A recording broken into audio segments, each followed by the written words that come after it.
What's up? Hope everyone's having a good day and is ready for another episode in the series we like to call Underrated Throwers.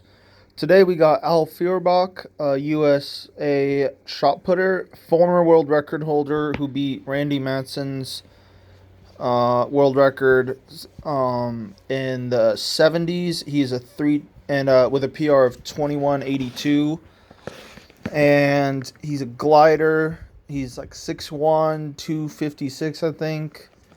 Three-time Olympian and a Pan American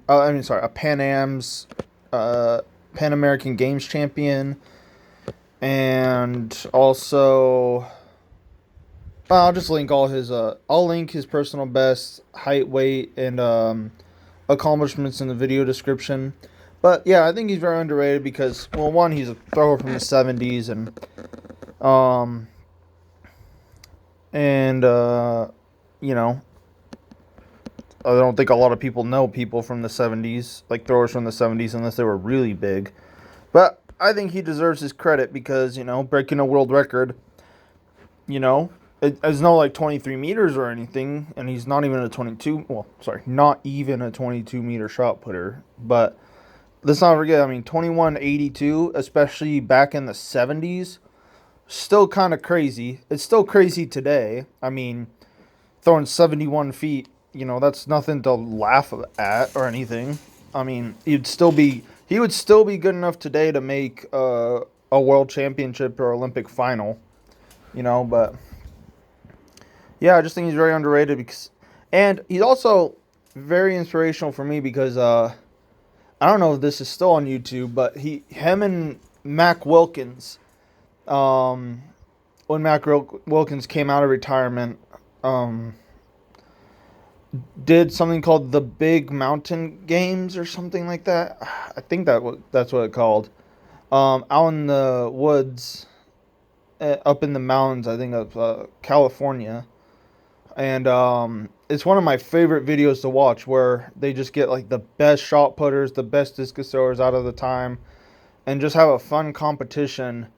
But it's just, and it's all, and it was all like regulated. So if anybody broke a world record there, so it was like an actual competition. But I don't know why. It's just one of my favorite things because it's just for throwers. It was made by throwers, and I'm a big fan of stuff like that. And I wish more meets did that, more throwers did that. But yeah, so I don't think that's why he's underrated. I just, you know, go check that out if you want to. I think it's still on YouTube. And I think it's called the Big Mountain Games, I think. But yeah, it's a good watch. It's a good watch. So let's take a look at his technique. I don't even know why I'm bothering to play this in regular motion because this is slow motion. So I'm not going to bother doing that. But there are a couple of things that he does well, obviously, to throw that far, and a couple of things I don't actually like at all. That I think we just understand the throw a lot better now. Because this is the 70s, so it was like 50 something years ago or whatever. I don't know. I don't want to do math, but I like this rounded back. First of all, kind of. It's not as rounded as I would like, but I like how he's super low to the ground. I would like this left arm a little more that way. Well, no, that's fine. That's fine. But, yeah, I would just like it a little more out so that it acts as a little more of a counterbalance and it keeps him lower. But that's just me. Really good with the legs.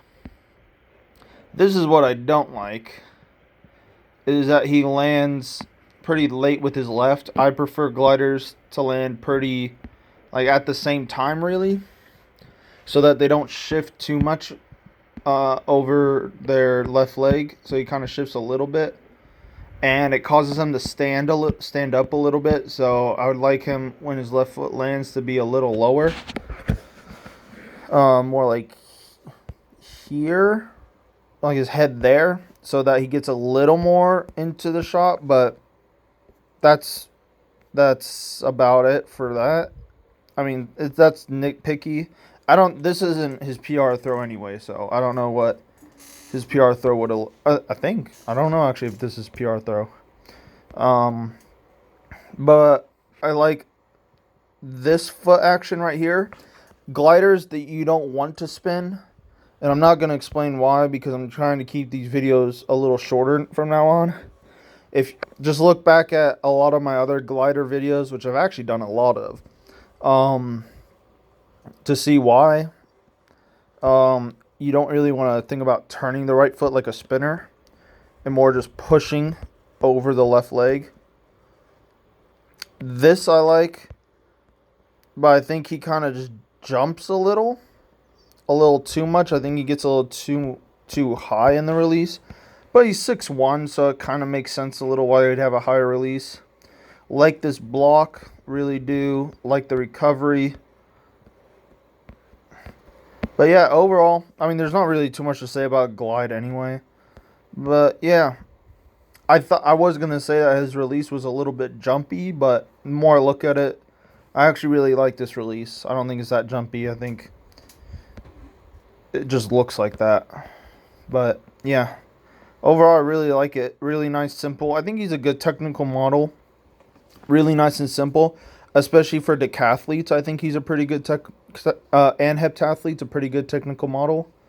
Just nice, simple. I don't believe that heptathletes and decathletes should spin because just too much. You know, they can throw far enough to score points and glide.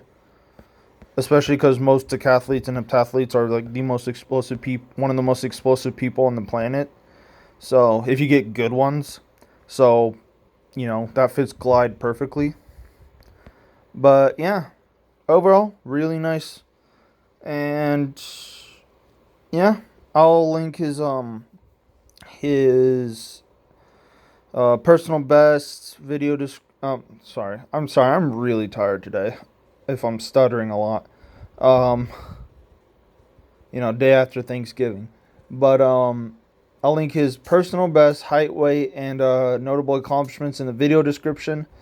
And I'll see y'all next time. Have a good day.